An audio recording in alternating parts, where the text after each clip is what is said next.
capítulo 12, versículo 11, foi onde nós paramos semana passada. Agora nós vamos falar a parte 2 daquilo que nós já estávamos conversando. Tem alguém aqui que não estava domingo passado? De cabeça eu não vou lembrar. A primeira parte dessa mensagem está lá no YouTube, depois vocês assistem. E aí hoje nós vamos dar continuidade ao que nós começamos a conversar semana passada. E eu prometo que depois de hoje eu só prego no café. Senão vocês enjoam demais. 1 Coríntios capítulo 12, versículo 11. Abre, deixa aberto. Semana passada nós conversamos e eu disse para você que nós vamos falar sobre 7 informações importantes sobre dons espirituais. A primeira informação que eu dei semana passada foi que há diversidade de dons operados, mas que o Espírito que opera tudo em todos é o mesmo. O Espírito Santo é a fonte de todos os dons. Depois eu disse para você que os dons têm uma finalidade, e que essa finalidade, que esse objetivo é que todos sejam alcançados, beneficiados, edificados. Depois eu disse para vocês que embora Paulo tenha listado 9 dons em 1 Coríntios 12, que é o texto que nós lemos, a graça e as virtudes de Deus não são limitadas, mas infinitas. E aí eu falei com vocês sobre todos os dons espirituais da lista de 1 Coríntios capítulo 12. E eu falei também sobre outras listas que apareceram em outros textos da Bíblia, pelo menos 5 listas delas. Depois eu fui citando ponto a ponto cada uma dessas listas e falando sobre cada dom espiritual, cada tipo de manifestação desses dons no meio da igreja. E hoje, item 5. E o item 5 está no versículo 11 que eu pedi para você abrir. E diz assim: entretanto, o mesmo e único Espírito realiza todas essas ações. Realiza a palavra da sabedoria, a palavra do conhecimento, o dom da fé, os dons de curar, de operação de milagres, de profecia, de discernimento de espírito, de variedade de línguas, de interpretação de línguas. É Ele quem opera todas as coisas, e Ele as distribui individualmente a cada pessoa conforme deseja. Então a quinta coisa que eu quero dizer para você sobre os dons espirituais é que os critérios para a distribuição dos dons de Deus para o seu povo é de livre nomeação e vontade voluntária do Espírito de Deus. Então é Ele quem decide o que vai dar a quem. É Ele quem decide qual dom Ele vai entregar a quem. Pastor, eu posso orar pedindo para Deus um dom? Não só pode, como deve.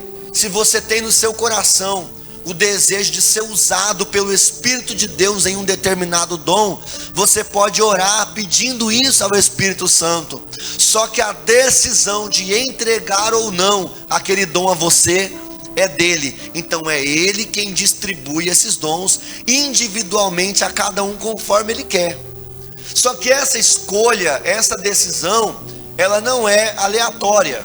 Ele não pega uma chuva de dons e joga igual você joga. Já foi na festa de criança que tem uns balão grandão cheio de brinquedo, de bala, de carrinho, e aí alguém vai lá e de repente estoura aquele balão e cai brinquedo e bala para todo lado e cada um pega o que quiser. Não é assim que Ele distribui os dons. Não é igual o Silvio Santos que joga os aviãozinhos para cima e quem pegar, pegou. O Espírito Santo é sensível e Ele tem um propósito para a manifestação de cada dom na vida de alguém.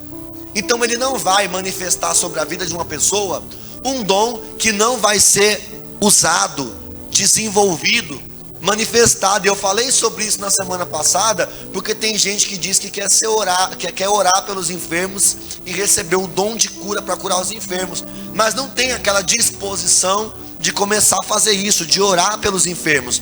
Ora, me responde, para que Deus vai entregar o dom de cura para alguém que não vai orar pelos enfermos? Não faz sentido nenhum. Por que Deus vai dar o dom da palavra para alguém que não tem a disposição, por exemplo, de estudar a palavra de Deus, ou o desejo de se tornar um pregador, um profeta, alguém que é usado por Deus no dom da palavra? Então, Deus, Ele dá, o Espírito Santo Ele dá, Ele entrega os dons como presente à igreja, mas de maneira proposital, intencional, para que aquela virtude, para que aquele dom, para que aquele poder que é manifesto na vida de uma pessoa, seja usado, seja executado, para que toda a igreja do Senhor seja edificada. E aí, eu quero chamar a sua atenção para a parábola dos talentos. Quem lembra? Jesus vai contar uma parábola do Senhor que foi para uma terra distante. Ele distribuiu os seus talentos, o seu dinheiro, os seus valores, os seus recursos para alguns homens, para alguns servos. O texto vai dizer que a um ele deu 5, a outro ele deu 2, e a outro ele deu 1. Só que quando ele diz que a um deu 5, a outro deu 2 e a outro deu 1, ele encerra: a cada um conforme a sua capacidade.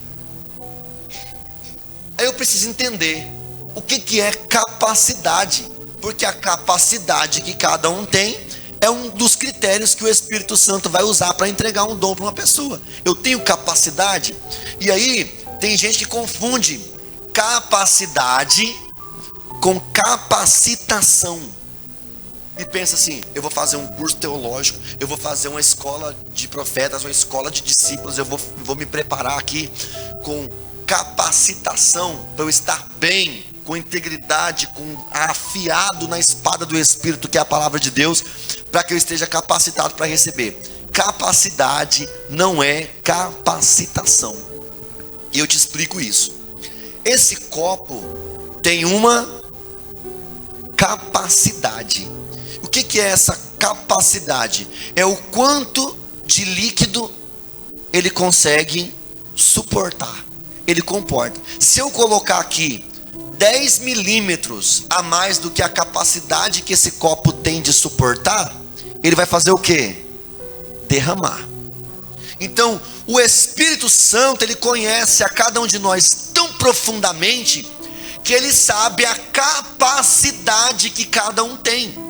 E não é capacitação, porque se fosse capacitação, Pedro não seria escolhido para ser o líder da igreja. Um pescador iletrado que não sabia ler nem escrever.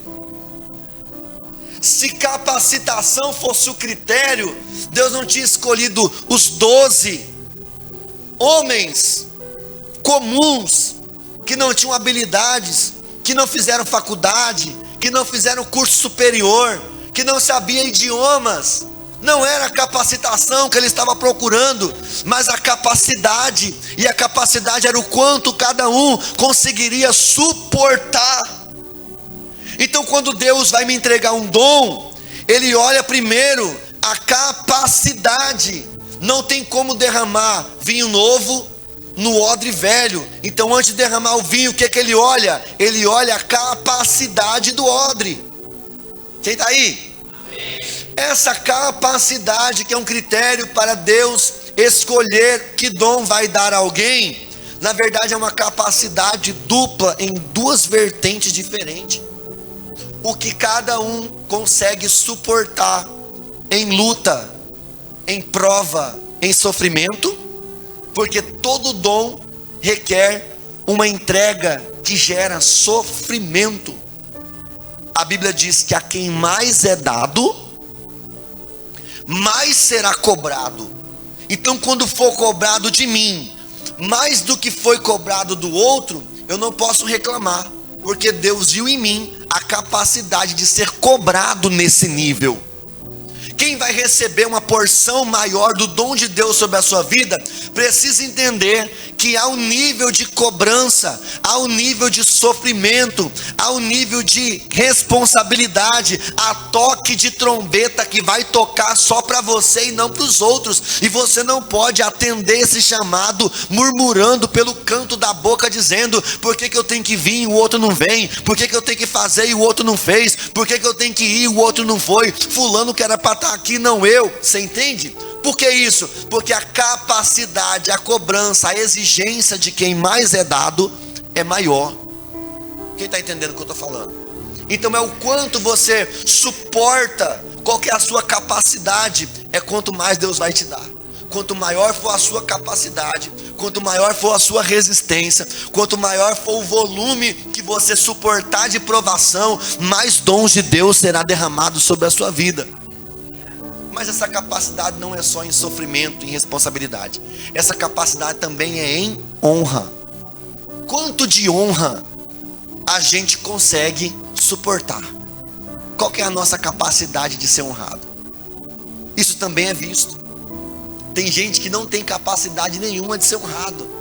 Se o nome dela aparecer em evidência uma vez na foto do cartaz, já a soberba, a arrogância já subiu no coração, já acha que é melhor do que os outros. Tem muitas pessoas, irmãos, que Deus não dá o dom, que Deus não chama para o ministério, porque ele não consegue suportar as honrarias que o ministério traz. Porque o ministério, ele tem dupla ocasião. Ele traz, ora, um peso de responsabilidade e sofrimento, ora, o seu nome em evidência. Já imaginou? Aqui agora eu estou em evidência diante de vocês. Todos os olhares estão virados para mim. E se eu não tiver capacidade de suportar a honra ou a desonra que eu vou receber por estar nesse lugar de evidência, Deus não vai me colocar nesse lugar. Algumas vezes as pessoas vão nos elogiar. Nossa, como você cantou bonito. Eu tenho que ter capacidade para lidar com isso, sem corromper o meu coração. E tem muitas pessoas que Deus não dá o dom, porque a capacidade de suportar a honra não existe. Não consegue receber um depósito de um dom espiritual maior, que vai colocar o nome da pessoa em evidência, porque no primeiro elogio que ela receber, o coração já corrompe. Então, Deus dá o dom, é direito dele escolher livremente a quem ele vai dar, é a quem ele quer, segundo a capacidade de cada um. Então, aquele que recebeu 5 talentos, multiplicou, e na prestação de conta entregou 10. Aquele que recebeu 2, na prestação de contas, ele devolveu 4. E aquele que recebeu 1, ele disse: tive medo. Fiquei com medo talvez da honra, tímido de não querer ter o meu nome em evidência, ou fiquei com medo do sofrimento, da cobrança. Eu sabia que ia ter uma responsabilidade em cima de mim, então preferi deixar de mão. E tem gente que tem até talento para ser usado no ministério, mas quando você fala que para ser usado no ministério ele vai precisar ser cobrado um pouco mais, ele fala: então é melhor eu me ausentar, é melhor eu recuar, é melhor eu não aceitar. Por quê? Porque ele entende que o talento que Deus deu para ele não vai ter suporte, capacidade para poder suportar a cobrança que vai vir por causa daquele dom. E aí o que faz com o talento? Cava um buraco e enterra. Cadê aquela voz que Deus te deu? Está enterrada. Cadê aquele dom que Deus te deu? Está enterrado. Cadê aquele talento que Deus te deu? Está enterrado. E você não pode dizer que você não tinha capacidade para receber aquele dom, porque ele dá a cada um segundo a sua capacidade. Se você disser que Deus te deu um dom, mas você enterrou e Deus errou porque você não tem essa capacidade, na verdade você está dizendo que Deus é incompetente no trabalho dele de entregar e distribuir os dons segundo a capacidade de cada um. Senhor, eu não tenho capacidade. Mas se ele entregou é porque tem. Quando Saul foi ungido como rei em Israel, a Bíblia diz que no dia que ele foi para ser apresentado em todo Israel, ele ficou escondido, você lembra disso? De trás das bagagens. Era um homem que sobressaía em todo Israel, da cabeça para cima. Ele era a figura mais evidente dentro de Israel. E aí Samuel diz: vamos chamar o rei. Lançou sorte, deu na tribo de Benjamim. Lançou sorte, deu na família de Quis. Lançou sorte, deu o nome de Saul. Então vamos ungir agora o rei de Israel, que entre o rei. Cadê o... A Bíblia diz que ele ficou escondido de trás das bagagens. Deus que tinha ungido ele, Deus que tinha entregado para ele, Deus sabia a capacidade que ele tinha, só que ele estava achando que Deus estava errado. Quando o profeta disse para ele que ele ia ser rei, ele disse bem assim: não tem como. Por quê? Porque das tribos de Israel, a minha tribo é a menor. Ele disse: da tribo que eu pertenço, que é da tribo de Benjamim, de todas as famílias, a minha família é a menor. E aí você vai para dentro da minha casa, de toda a minha casa, eu sou menor. Então ele estava dizendo assim: eu não tenho capacidade de ser rei, vou esconder. Só que quando Deus chama, ele se responsabiliza em respaldar aquele que ele chamou. Quando Deus entrega um talento, quando Deus entrega um dom, quando Deus entrega algo para você, irmãos, ele já olhou, ele já mediu a sua capacidade. Para de questionar Deus. Ai, Senhor, eu não tenho condição de fazer isso. O Senhor está me tocando para fazer isso, mas eu não tenho condição de fazer isso. Ei, se Deus te entregou, é porque ele olhou para você, já te mapeou de cima e embaixo, já passou você no raio-x santo, já enfiou você na máquina da tomografia espiritual e já viu quanto de sofrimento, honra, peso e capacidade que você consegue suportar. Se Deus te deu, irmão, flui no dom que Deus te deu, porque isso é para a glória do nome do Senhor. Ele sabia que você podia suportar esse peso. Quem está aí? Nunca mais diga para Deus: Senhor, eu não posso fazer. Todos os que fizeram isso receberam uma respostada de Deus. Você lembra de Moisés? É Kiki. Moisés vai lá e tira o meu povo. É Kiki. Moisés resgata da mão de Faraó o meu povo. É Kiki. É Kiki o que, Moisés? É Kiki, eu sou gagago, não sei falar. E vou ter que chamar teu irmão para poder te ajudar na fala, que você não tem capacidade de falar, mas você vai receber a visão e teu irmão vai falar no teu lugar. Você vai... Não era mais fácil já pegar Arão e já ungir Arão? Só que aqui Deus dá a cada um conforme deseja. Eu vou entrar lá e falar: Senhor, o senhor não viu? Tem que um falar e o outro interpretar. Já podia dar a visão para quem já ia falar. Ou então curar a Kiki. É Kiki, o que foi? É Kiki. Kiki o que? É Kiki, eu sou gago, eu não sei falar. Só que, irmãos, Deus dá a quem deseja. Eu estava lembrando outro dia, até já falei aqui na igreja, daquele homem que é mudo, que prega lá no Morro da Luz. Pregava, né? Porque lá não tem mais aquele ponto, eu nunca mais vi ele por lá. Ele era mudo. E ele ficava com a Bíblia o dia inteiro lá. E ele falava assim.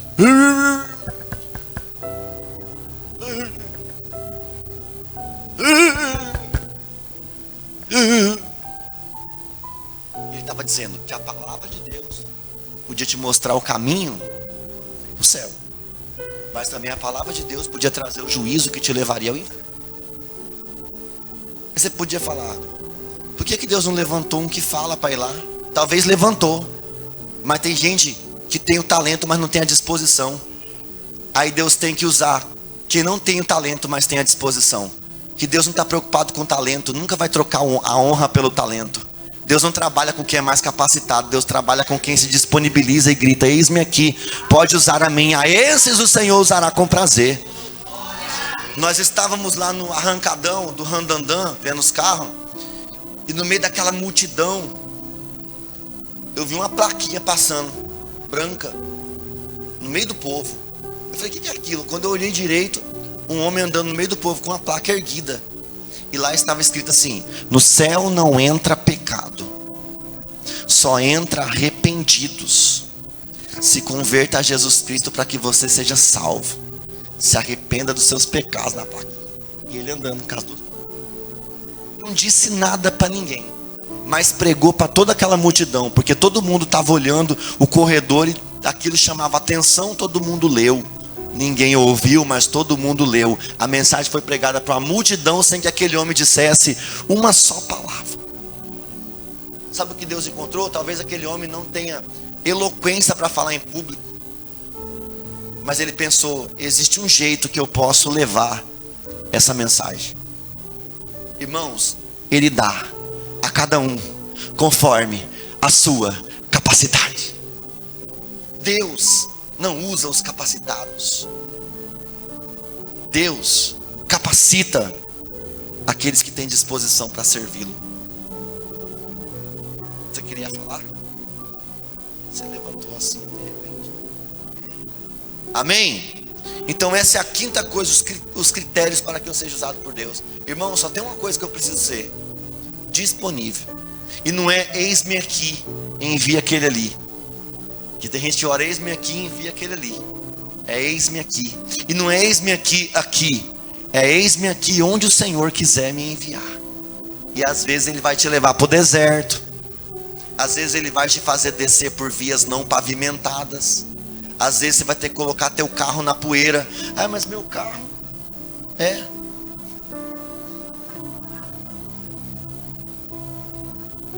ali não sai, só Deus para tirar aquilo ali. Mas irmãos, quando você diz para o Senhor que você quer, Ele vai te levar nos lugares mais improváveis do mundo. Mais improváveis do mundo.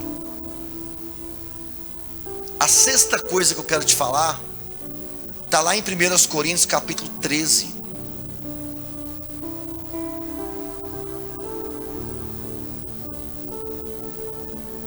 Deixa eu perguntar para você: e aí, qual que é a desculpa que você vai dar para não ser usado por Deus? E para não exercer o talento que Ele te deu? Na hora da prestação de contas, Ele diz: pega o seu talento que você enterrou aí, dá o que tem 10, porque quem tem será dado mais, quem não tem, até o pouco que tem lhe será tirado. Tem gente que deu uma coisa só para ela fazer e ela não fez. Vai terminar sem nada e ainda vai ser jogado nas trevas exteriores, onde haverá choro e ranger de dentes. Irmãos, isso é uma coisa muito séria. Uma coisa só Deus mandou fazer e a pessoa ainda não fez. Eu preciso estar atento ao que Deus tem para mim, para eu não poder perecer. 1 Coríntios 13. Vamos ler só 1 e o 2. Eu estou pegando bem tranquilo, para eu não perder a voz. Eu empolguei demais lá em Jaciara hoje de manhã.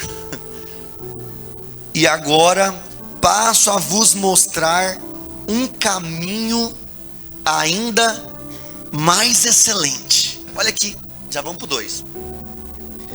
Paulo, no capítulo 12, ele está falando sobre o dom de profetizar, o dom da palavra do conhecimento, de saber o que a outra pessoa está pensando antes que ela diga. Nossa, é terrível, é tremendo. Você nunca viu uma pessoa e você contar a vida dela inteirinha sem você nunca ter visto ela. E para mim isso é uma coisa muito gloriosa. Paulo está falando de alguém que nunca estudou um idioma, chega num país que ele não fala aquela língua, sem intérprete, e ele prega naquela língua e todo mundo entende a pregação dele. Irmãos, isso é um poder. Eu falo assim, não tem nada mais do que isso. Imagina, irmãos, tá alguém na sua frente, morto no velório, na Capela Jardins, e você entra lá cheio da autoridade, o dom de Deus de curar, e você entra lá, olha para o defunto e diz como Jesus diz para o jovem filho da viúva de Naim: jovem, a ti te digo, levanta-te. E o morto levanta do caixão. Aí os outros que estão vivos morrem. De susto. Imagina uma pessoa paralítica, tetraplégica, numa cama, nem se mexe, só mexe com o olho. E você chega lá e diga: seja curado em nome de Jesus. E aquela pessoa levantar daquele leito de enfermidade. Irmão, é disso que Paulo está falando no capítulo 12 de Coríntios. Desses dons poderosos. Dom da operação de milagres. 5 pães, 2 peixes. Jesus levantar, dar graça, falar: agora pode servir todo mundo. Todo mundo come, fica satisfeito, ainda sobra 12 cestos cheios. O que é isso? Dom da operação de maravilhas. Acabou o vinho, ele pega umas talhas de água, fala bem assim: vai lá agora dar para o mestre Sala provar. E quando vai provar, não é água, é vinho. E não é vinho, é o melhor vinho. Dom de operação de maravilhas. Isso é glorioso. Só que Paulo termina de falar desses dons poderosos e diz assim: mas ainda tem um caminho mais excelente. Espera aí, o que pode ser mais excelente do que todos esses dons portentosos? Falei até difícil agora. O que pode ser mais excelente? O que você acha, irmão, que pode ser mais excelente do que você pôr a mão no enfermo e ele ser curado na hora? O que pode ser? Aí vamos entender. Deus deu um caminho mais excelente. Ainda que eu fale a língua dos seres humanos e dos anjos, se não tiver amor, serei como o sino que ressoa ou como o prato que retine. Então, qual que é o caminho mais excelente do que os dons? O amor. O amor encobre multidões de pecados. Então, muito maior do que ser usado nos dons mais poderosos é ter o coração cheio de amor.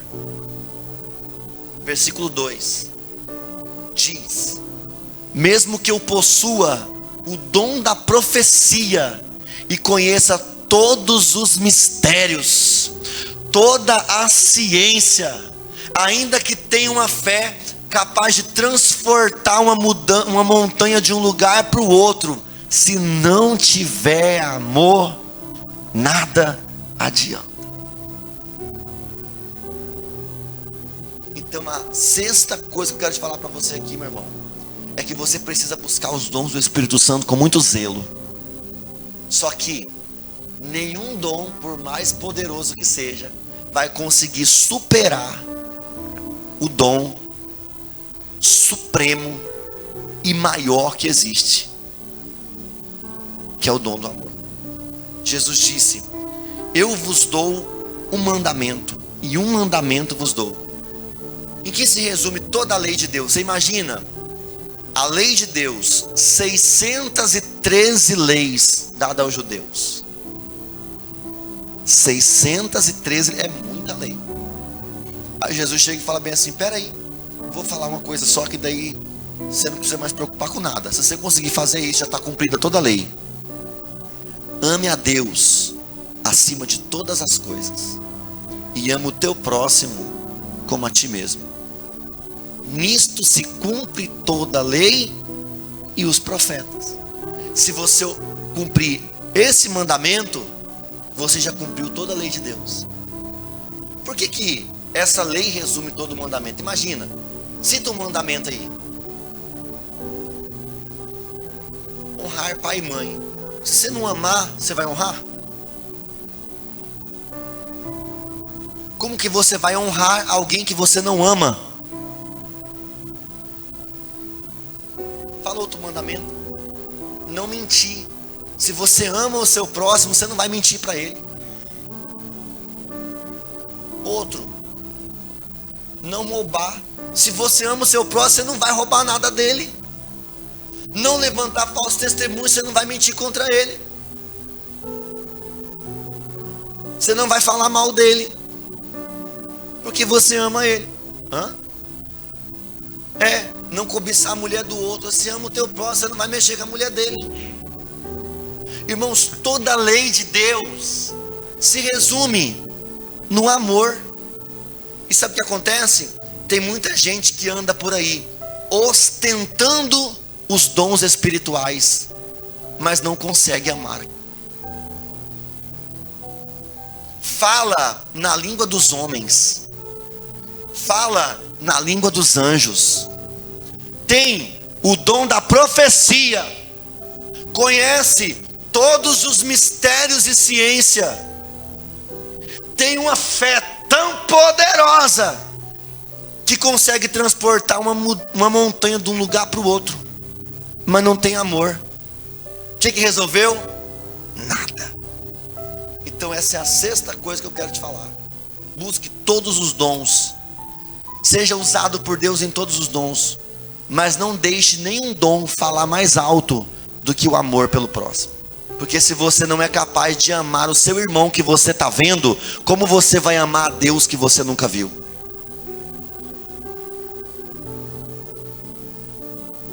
E aí, irmãos, não tem negociação para isso. A gente tem um amor, mas o amor que a gente tem é um amor que a gente escolhe a quem vai amar. Não vou com a sua cara, não gosto de ouvir o som da sua voz. Quando você está falando, a vontade que eu tenho é levantar e dar um murro no meio da sua cara. Vai falar o quê? Eu não suporto aquela irmã, eu não suporto aquele irmão. Se estiver vindo por um caminho, eu vou pelo outro. Eu não tolero fulano, eu não vou com a cara do ciclano. Aí não pode sapatear, rodar no mistério, cair no chão babando, profetizar, adivinhar, fazer o que quiser fazer. Sem amor, nada resolve.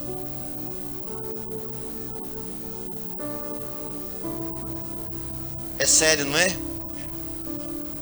Se alguém me perguntar qual que é o maior desafio do Evangelho, para mim, o maior desafio do Evangelho é amar como Jesus amou. Porque estavam pregando as mãos e os pés dele na cruz, e ele estava perdoando e pedindo a bênção de Deus sobre aqueles que estavam maltratando ele.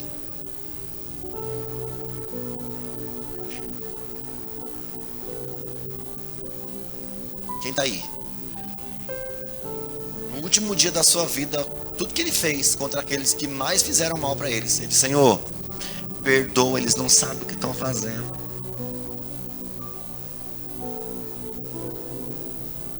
Quando eu descubro que alguém não gosta de mim, alguém falou mal de mim, eu falo: Senhor, tem misericórdia, ele não sabe nem o que está fazendo. Só peço que a tua graça envolva a pessoa de tal maneira que ela caia em consciência. Eu já passei por isso no meu trabalho. Eu falei: Senhor, tenha dó dessa pessoa, eu não quero que recaia sobre ela a recompensa que pode vir por causa do que ela está falando, contra mim. Porque, irmãos, é fácil amar quem nos quer bem. É fácil amar quem nos trata bem. Quero ver amar quem pisa no calo. Quero ver amar quem você sabe que você está servindo e ela está falando mal de você por detrás das suas costas. É um desafio, irmão, muito grande. Só que ou a gente faz isso, ou então a gente rasga a Bíblia e cospe no sacrifício que Jesus fez na cruz do Calvário pelo resgate da nossa alma. Que Deus nos dê graça suficiente para fazer isso. Amém? Quem tem um coração cheio de amor só vai derramar amor. Aí tem um outro lá que está serpentando veneno mortal, vai morrer comendo seu próprio veneno. E quem está amando, está amando. Cada um age conforme a sua própria natureza. Vamos aqui. Então o amor é o caminho mais excelente do que todos os dons. Por último, entender e se mover nos dons espirituais não nos isenta de um aspecto espiritual que não pode ser ignorado: os frutos. E é tão interessante que Paulo vai ensinar aos Coríntios uma lista de 9 dons e vai escrever aos Gálatas uma lista de 9 frutos. Então, pode ter dom, se não tiver amor, nada resolve. Pode ter dom, mas se não tiver frutos, também não resolve nada. Vamos em Gálatas então, para a gente concluir a mensagem? Gálatas capítulo 5, versículo 16 em diante. Os frutos. Ah, os frutos, irmãos.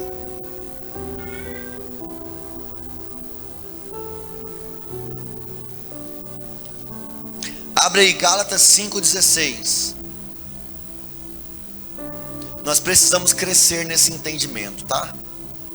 Gálatas 5,16. Todo mundo abriu? Agora olha aqui para mim. Deixa aberto, olha aqui para mim. Vou falar um pouquinho sobre os frutos. Paulo escreveu aos Coríntios uma lista de 9 dons. E escreveu aos Gálatas uma lista de 9 frutos. Vou te dar só uma informação importante. Quando você e eu comparecermos diante do trono do Senhor para sermos julgados por eles, Ele não vai nos perguntar sobre os nossos dons. Ele vai perguntar sobre os nossos frutos. Ele diz que é pelos frutos que se conhece a árvore, não é pelos dons. Aquele irmão, uma benção, você viu que ele fala tanto em línguas, é tão bonito ele falando em línguas, dá vontade de ficar quietinho só ouvindo ele falar em línguas, de tão espiritual que é. É o dom. Mas aí você está admirado com o dom e esquece algo que está sobre os frutos, porque pelos frutos se conhece uma árvore.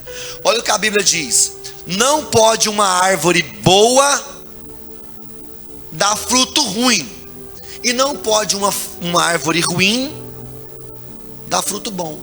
Então, para conhecer o caráter de uma pessoa, para conhecer a eficiência da responsabilidade, da espiritualidade de uma pessoa, você não tem que olhar os dons, você tem que olhar os frutos.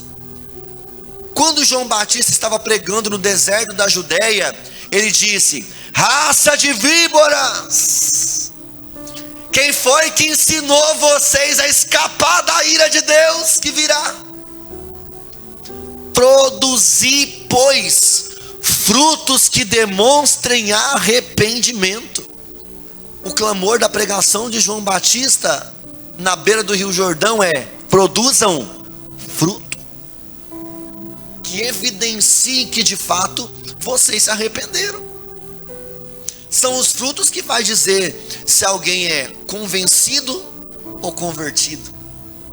É o fruto que vai separar quem é multidão, frequentador de igreja, de discípulo de verdade. E é muito simples. Quando nós comparecermos diante de Deus para sermos julgados por Ele, quem está aí? Alguém vai dizer: Senhor, em Teu nome eu preguei. Diga assim: dom. Dom. Senhor, em Teu nome profetizei. Que é isso? Dom. Dom da profecia. Senhor, em Teu nome expulsei os demônios. Que é isso? Dom. Aí a Bíblia diz que o Senhor vai olhar para ele e dizer bem assim: quem são vocês? Apartai-vos de mim, malditos, eu não vos conheço, para o fogo eterno, vocês que praticam iniquidades. Por quê? Porque vocês estão cheios de dons, mas vazios de frutos. Então dom não garante salvação para ninguém. Alguém perguntou: pastor, tem um pastor que eu sei que é picareta, que é falso profeta, que faz toda atrocidade, e ele ora e Deus cura. Irmão, Deus cura por causa do dom que recebeu. Dom não define caráter de uma pessoa. Dom, o fato de alguém pregar bonito, cantar bonito, orar, expulsar demônio, não significa que a verdade de Deus está nele. Você consegue entender? Porque os dons não conseguem garantir a seriedade, a integridade de alguém. O que vai garantir? Os frutos. Aí ele diz: apartai-vos de mim. Aí em outro versículo bíblico, lá em Mateus 25, ele diz bem assim: ei vocês, entra aqui, benditos do meu Pai, entrai para o gozo eterno, que está preparado para vocês desde a fundação dos séculos. Alguém pergunta: por que eu estou entrando no reino? Ele diz assim: eu tive fome e vocês me deram de comer, Deixa eu te perguntar, precisa ter algum dom para poder dar alimento para quem tem fome? E talvez a pessoa que deu alimento para quem tem fome não tinha dom nenhum, mas estava cheio de fruto, de bondade, de misericórdia, vai entrar. E talvez alguém que profetizava, orava em língua, sapateava e caía no chão babando, não exercia misericórdia sobre ninguém, e diz: apartai-vos de mim para o fogo eterno. Tive frio, vocês me aqueceram. Estava estrangeiro e vocês me recolheram. Então, o que é isso? Frutos. Então quem vai entrar, não vai entrar por causa dos dons. Quem vai entrar por causa dos frutos. Quem vai ser lançado fora, não vai ser lançado fora por causa dos dons. Quem vai ser lançado fora, vai ser lançado fora por causa da ausência dos frutos. É o fruto que demonstra se eu sou salvo. Lembra de João Batista? Raça de víboras. Produzam frutos. Frutos. Frutos que demonstrem arrependimento. Arrependimento, irmão, é mudança de vida, transformação. É isso que é arrependimento. E aí aqui em Gálatas, ele vai mostrar uma lista de 9 Romanos, Coríntios, Gálatas, capítulo 5. Quem está aí? Versículo 16. Foi isso que eu falei para vocês?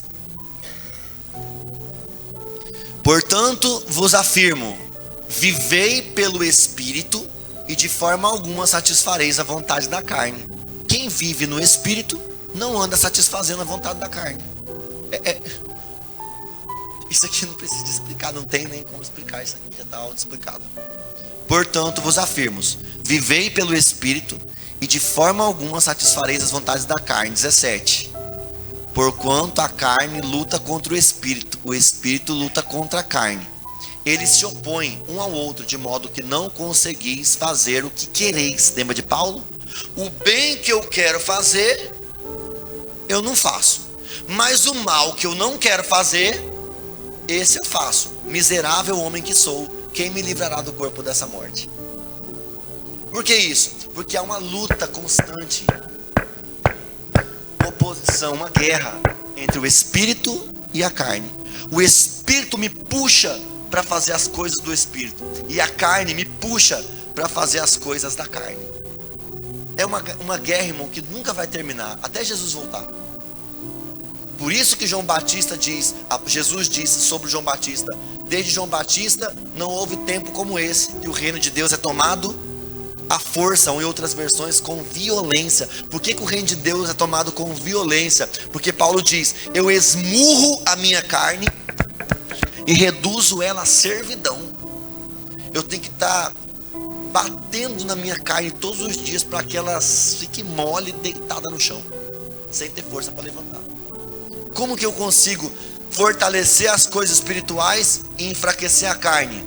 A carne se enfraquece com jejum, com oração, com leitura da palavra. Quanto mais você faz essas disciplinas espirituais, mais a sua carne enfraquece e mais o seu espírito fortalece. Tem gente que chega: pastor, eu não consigo vencer o pecado. Pastor, eu não consigo vencer a tentação. Pastor, a minha carne está fraca. Você pergunta: o pecado é vitamina?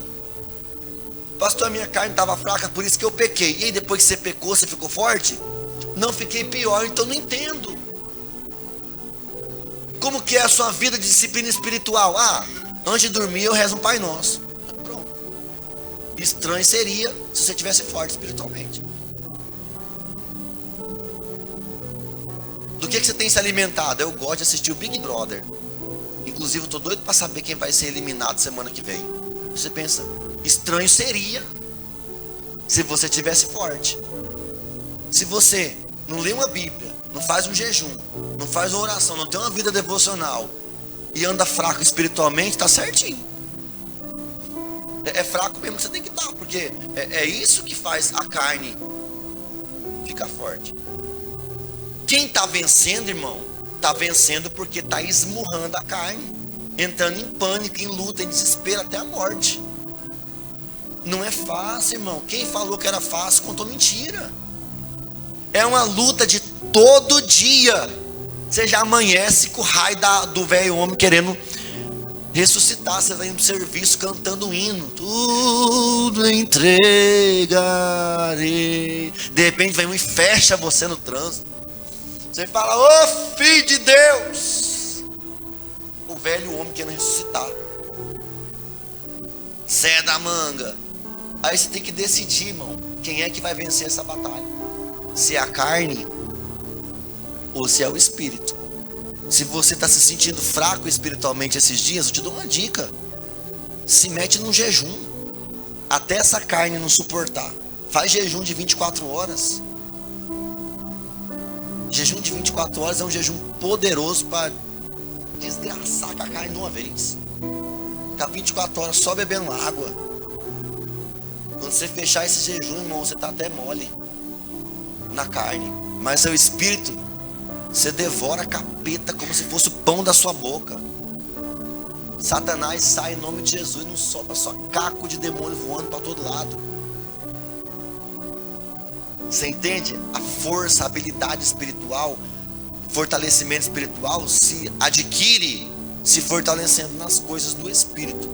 E aí, 18. Contudo, se aí você vai descobrir se você é ou se você não é. Se você é guiado pelo Espírito, você não está mais subjugado pela lei. Qual que é o aguilhão da lei? O pecado. A lei só existe por causa do pecado. Por que que o Detran multa quem ultrapassa o sinal vermelho? Por quê? Precisava de multa? Não. Se as pessoas tivessem consciência, ia pensar: eu não vou passar agora, porque o sinal está vermelho. Sabe por que a gente não passa no sinal vermelho? Porque vai ganhar uma multa. Mas se falar: a partir de hoje, ultrapassar o sinal vermelho, não dá mais multa, o que a gente faz? Passa e leva uma batida. E depois vai chorar: Senhor, ó devorador, amassou meu carro, não o seguro no copo. Lembra da cadeirinha? Você lembra da cadeirinha? Quando falava bem assim que não tinha como transportar a criança menor no banco de trás, só na cadeirinha. Se você for pego sem a cadeirinha, leva uma multa. Aí teve uma época que surgiu um projeto de lei que falava que não era mais obrigatório usar a cadeirinha, porque se fosse pego sem a cadeirinha não era mais multa. Aí alguém falou: oh, maravilha, agora eu vou carregar meu filho sem a cadeirinha. Então, na verdade, ele não carregava o filho na cadeirinha porque estava preocupado com a segurança do filho. Ele carregava o filho na cadeirinha porque, se não carregasse, levava uma multa. Por isso que existe lei, irmão. A gente não precisaria de lei se não fosse a transgressão. Se não fosse a transgressão, se não fosse a infração, se não fosse o pecado, não precisaria de lei. Íamos viver como Adão e Eva, todos pelados no paraíso. Em paz e totalmente em paz. Mas o pecado, irmão, trouxe o peso da consequência que é administrado pela lei de Deus. E aí, quem está guiado pelo Espírito não precisa da lei. Por quê? Imagina alguém guiado pelo Espírito. Quem que é a pessoa guiada pelo Espírito? É uma pessoa que teve a sua consciência ativada pelo Espírito. É a pessoa que pensa: não importa se eu vou levar multa ou se eu não vou levar multa. Se o sinal está vermelho, eu não vou atravessar. Quem que é a pessoa guiada pelo Espírito? Não importa se vai ter multa ou se não vai ter multa. Eu não vou transportar meu filho no banco de trás sem a cadeirinha para a segurança dele. Precisa de lei? Não precisa. Quem está guiado pelo Espírito não precisa de lei.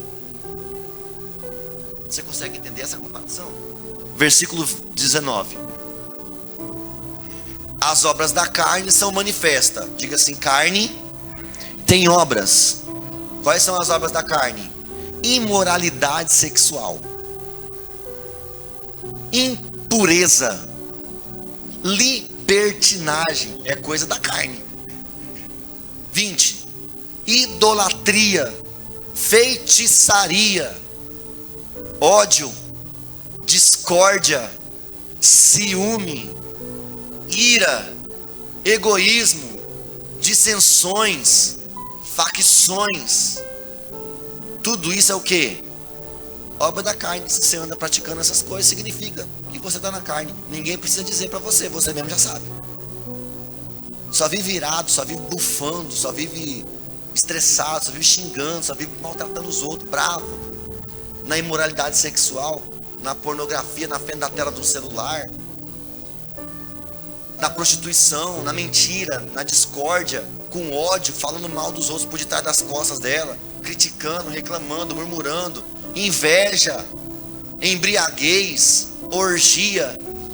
Tudo que se parece com essas coisas, eu advirto, como já vos preveni antes, os que praticam essas coisas não herdarão o reino de Deus. Tem uma raiva do fulano, o reino não é seu.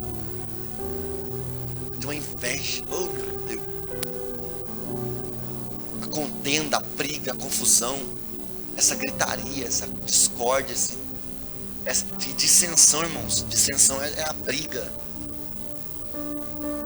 A casa da pessoa parece um campo minado, de um contra o outro, é só discussão, é só briga, confusão. Tá lá. Os que praticam essas coisas não herdarão o reino. Mas não vou falar sobre as obras da carne, eu quero falar sobre os frutos do Espírito. Versículo 22, por favor.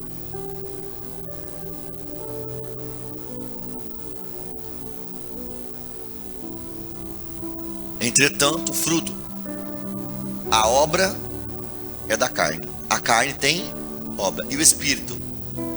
Por que ele não diz frutos da carne e obras do Espírito? Frutos do Espírito, para que é produzido.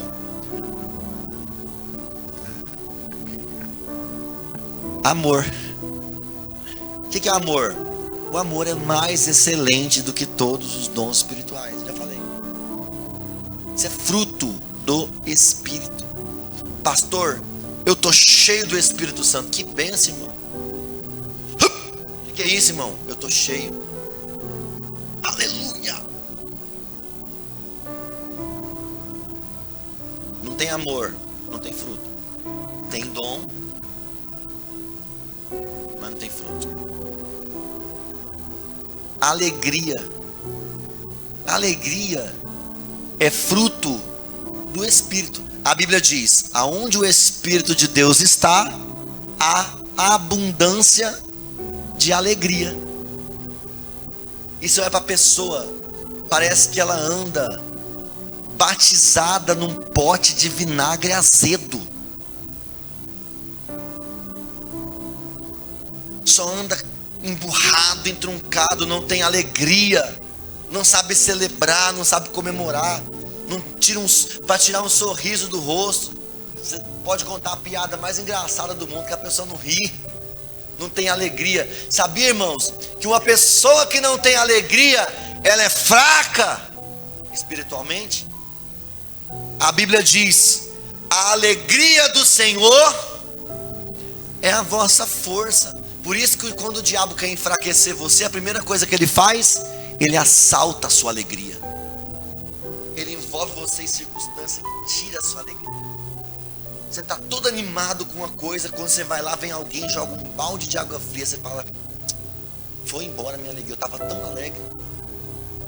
Você sai do culto, irmão, meu Deus, como Deus falou comigo. Ó, o Espírito Santo me transformou, eu estou tão feliz, eu estou tão alegre por causa da presença de Deus. Essa semana vai ser maravilhosa. Antes de você chegar em casa, já vem um enviado de Satanás para jogar um balde de água fria na sua alegria. Aquilo ali já te enfraqueceu, você já perdeu o culto inteirinho. Posso te dar um conselho? Não permita que Satanás ou alguém usado por ele roube de você a alegria. Decida ser forte, mais forte do que a tristeza que tentou te assaltar, mais forte do que o balde de água fria que jogaram na sua alegria. Alegria é fruto do Espírito. Paz. Você já conhece a pessoa perturbada? Irmãos, uma pessoa perturbada, ela consegue perturbar o ambiente inteiro. Não tem paz. Pessoa que não tem paz tem sossego. Não consegue sentar. Esses dias eu vi alguém na televisão. Não foi na televisão, a Natália que veio contando no jogo do Brasil. A mulher, não sei se é um gol contra ou gol a favor, que levou o Brasil. A mulher foi lá e chutou não sei o que, quebrou o dedo. A pessoa dessa não tem paz. Quebrou o dedo porque levou um gol. Tem gente, irmão, que perdeu a paz porque o Brasil foi eliminado na Copa do Mundo. Ai, meu Deus. Os coitados dos médicos que sofrem, a pessoa que não tem paz. Perturba vizinho, perturba todo mundo. Chutou o sofá. E a pessoa que não tem paz, irmão, ela vai ser um mensageiro da guerra. Você olhou pra cara dela, tá pronta pra briga. E se você olhar duas vezes, ela fala, tá olhando o quê? Você perdeu o quê na minha cara? Calma. Calma, alecrim dourado. Paz, Jesus diz, eu vos deixo a minha paz, e a minha paz vos dou. Não a dou como o mundo dá. Por quê? Porque o mundo não tem paz para ninguém, não. A pessoa senta com as pernas cruzadas, bota uma pedra na cabeça. O que você está fazendo? Estou buscando a paz. Paz falsa, passageira. A única paz que prevalece, que faz você dormir no meio da tempestade, é a paz que Jesus tem. Vai para a tempestade, leva um travesseiro e... Como o salmista Davi, quem tem paz, ora igual o salmista, amor. Deitei, dormi e acordei, porque o Senhor me sustentou. Que isso? É paz no meio da guerra. Pessoa que tem paz, irmão, está com um problema financeiro, domingo ele fala assim, eu vou passar raiva no diabo. Vou acender a churrasqueira. Vou investir meu dinheiro em gado. Foi no mercado, veio de lá com 2 bifes. Eu vou acender a churrasqueira, vou assar 2 bifes. Só para passar raiva no diabo, porque ele achou que eu ia ficar triste com o meu problema financeiro. Mas maior que está comigo do que aquele que está no mundo. Amanhã a providência de Deus aparece e o nome do Senhor vai ser glorificado. Tem gente, irmão, que está na crise. Ele prevê que pode ter uma crise amanhã.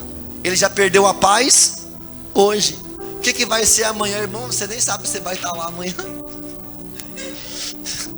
Jesus disse assim, não vos preocupeis com o dia de amanhã, porque basta cada dia o seu próprio mal. A pessoa fala, vai no médico, pega o resultado do exame, vai no médico. O médico vai agendar o exame, a consulta para mostrar o exame mês que vem. A pessoa não tem vida mais até chegar o dia do exame. Aí ela coloca no Google, na IA, os sintomas que ela tem. Lá diz assim, você está com câncer, vai morrer 3 dias. Aí a pessoa fala bem assim, a consulta é mês que vem, eu morro antes da consulta, perdeu. Irmão, você colocar uma unha encravada no Google, ele fala que seu dedo vai cair. Pode ver para você ver. Coloca lá para você ver no Google que você está com a unha encravada. Meu dedo inchou, ficou vermelho. O Google não manda, sei lá, na Wanda para ela desencravar sua unha. Ele fala bem assim, ó, seu dedo vai cair daqui 3 dias. Vai começar necrosando por cima, depois necrosando por baixo, caiu. Aí você imagina, irmão, a pessoa perder a paz por uma coisa que ela nem sabe se vai acontecer ou não. Mas fruto do Espírito é paz. Outro fruto, paciência. Oh, meu Deus. Como precisamos de paciência. Como precisamos. Eu preciso de paciência. O culto vai começar. Posso confessar minha fraqueza. O culto vai começar. Tu chega para mim e fala assim, pastor, tem uma coisa para conversar com você. Mas depois do culto, acabou meu culto. Meu Deus, eu vou ficar pensando, o que será que é? Eu nem sei o que é. Eu falava assim, como que é o nome do homem que instalou sua placa? Ah, pelo amor de Deus, não faça trem desse comigo não. Isso é uma coisa importante. Ah, irmão. E aí eu preciso exercitar o fruto do Espírito, de ter paciência, calma, esperar. Eu falo pro Enzo, tenha paciência, porque ele fala, tô com fome. Aí ele fala, tô com fome. Eu falo, meu Deus, calma. Benignidade é bondade intencional. Bondade é o fruto de ser como Jesus, manso e humilde. Sabe o que é uma pessoa benigna? ela não suspeita a maldade. Ela não espera o mal das pessoas. Alguém passou, não cumprimentou, ela pensa assim: pode ser que estava distraído, não me viu. Pode ser que talvez está num dia mau e está com a cabeça tão atordoada com alguma coisa que passou batido. Ou a pessoa achou que me cumprimentou, não cumprimentou. Ou é um TDAH forte que ela deixou passar batido.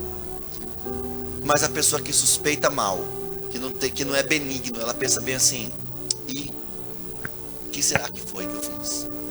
Ó, não vou nem vir na igreja mais, porque passou por mim, não me cumprimentou, fingiu que não viu.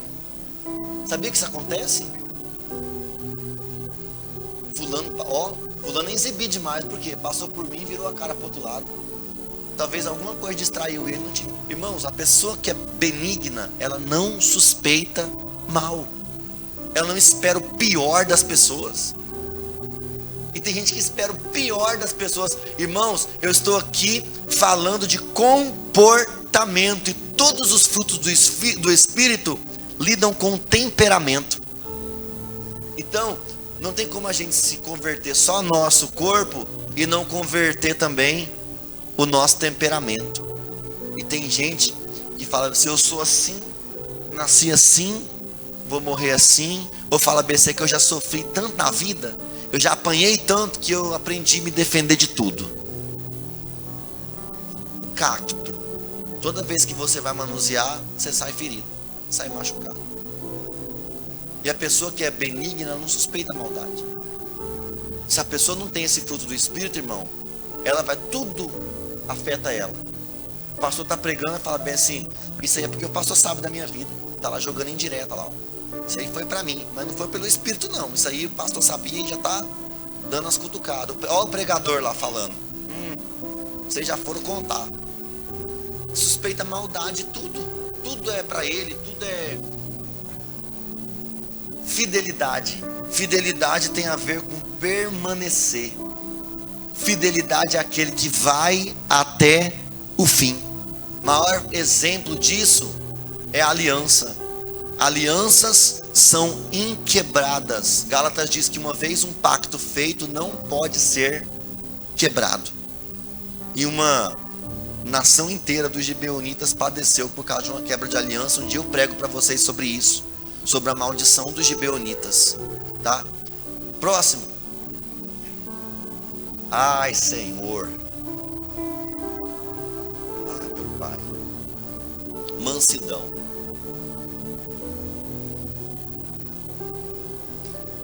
Vinde a mim todos que estão cansados e sobrecarregados, e eu vos aliviarei. Tomai sobre vós o meu jugo e aprendei de mim, que sou manso e humilde de coração. A resposta branda acalenta a ira. Sabe a pessoa que dá resposta bruta, parece um coice de um jumento? Que você, fulano, o que foi? Calma. Só chamei.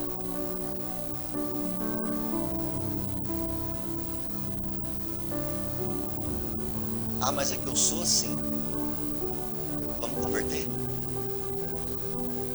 Vamos transformar? Vamos ver os frutos?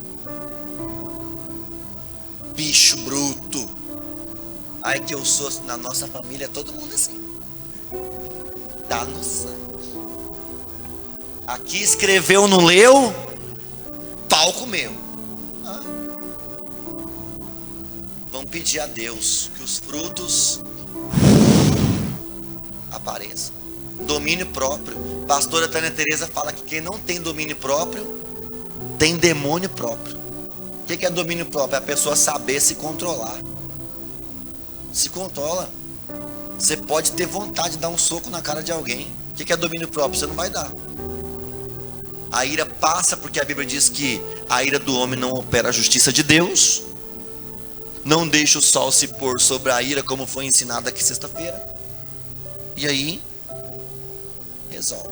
Irmãos, não adianta orar na língua dos anjos, na língua dos homens, profetizar, dizer que está cheio do Espírito Santo. Mas se não tem mansidão, domínio próprio.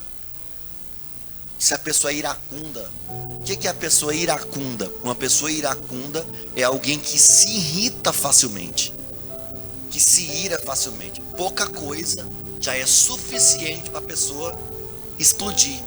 É conhecido popularmente como pavio. Não precisa de muito para ele explodir.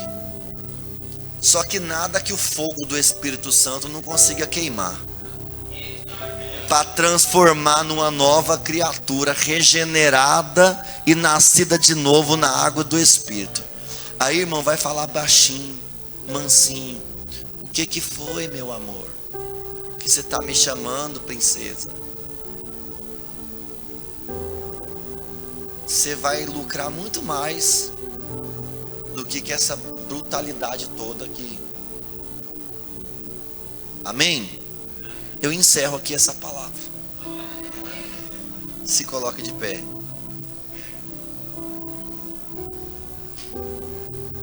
A pastora tem pregado bastante aqui sobre o Espírito Santo.